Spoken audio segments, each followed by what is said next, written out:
Hi everybody, it's Lily here.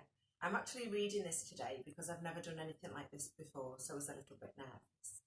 Firstly, I'd like to apologise for not being with everybody today at the Emma Humphreys Award. I'm absolutely amazed and delighted to have won. I had to read the email 5 times and then ring Naima, who nominated me, to confirm that I was actually reading it right. Some of you may not know that I'm currently a serving prisoner at HMP Askham Grange. I'm recording this at my night job at the Premier Inn, where I'm allowed to go due to release on temporary licence. Unfortunately, although all the campaigning and media work I have done has been done with the full permission and involvement of the prison, I was not given permission by the Governor to attend tonight, as he felt it would create too much bad publicity for a prisoner to attend an award ceremony. I cannot help but feel if this was for any other cause than women speaking out about abuse by men, I would have been given permission. Speaking out about domestic abuse is still taboo and something that creates fear amongst the establishment. Their fear is why I'm not there tonight, and I am no longer afraid. I am a survivor of domestic abuse and spent most of my adult life jolted from one abusive relationship to another. The abuse caused me to attempt suicide, develop a drug and alcohol dependency, and lost custody of my children. Eventually, the abuse led to my offending. I'm in my 4th year of incarceration. But when I arrived in reception at HMP Foston Hall on the 12th of February 2016, I decided I was no longer a victim. I decided that my life was going to change, and I was going to change the lives of others. For the first time in years, I was safe. No longer any man be able to emotionally, physically or sexually abuse me. Although I was behind a locked door, I was free.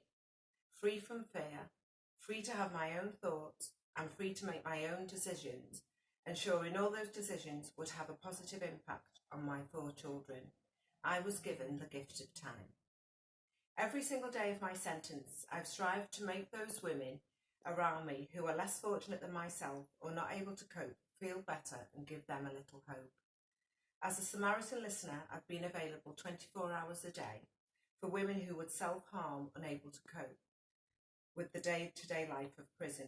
Through that role, I learned so much about their lives and how traumatic they had been. It became really important to me to become a voice for those ladies who couldn't find theirs. I knew I had to change the perception of women in prison who in over 50% of cases have been the victim of domestic abuse. I used the opportunities I was given to raise awareness of domestic abuse in the criminal justice system.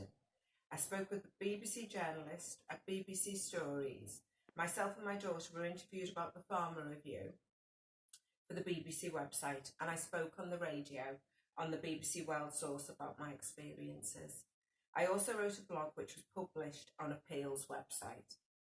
Well, 4 weeks from now, the prison gates will open for the final time for me, and I intend to continue campaigning and working on prison reform. I will continue to tell my story in the hope that it may encourage other women to leave abusive partners. I hope one day I'll be in a room with all you amazing ladies, and may we all continue to campaign for women and children to be safe from abuse from men. Please look out for me the other side of these gates.